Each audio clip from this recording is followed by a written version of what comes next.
قبایلي ضلع کورم ډیپټي کمشنر شاه فهد ویلي دي چې د روژې په میاشت کې صوبایي حکومت په جوړ کړو شوو احتیاطي تدابیرو عمل کولی شي.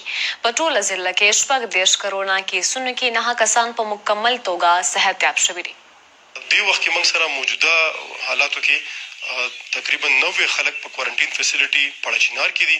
اته موږ سره ساده کوارنټین فیسیلیټي کې دي چې دا غوي به تاسو ته پته راځي څنګه په باقي ملک کې باقاعده ټیسټ به کیږي. دا غیر رزلټس راتلونه بعد به دا غوي متعلق فیصله کیږي چې کوغي ان کیس وایرس پکې موجود نه وو نو غوي موږ خپل کورونو ته متعلقه 14 ورځې بعد چې کوم پروتوکول دی خپل کورونو ته پیلېږو.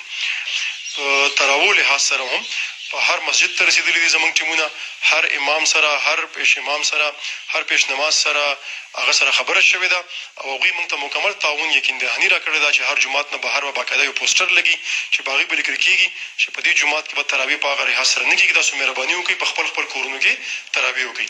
سواسا تعلق لرونکي د پښتو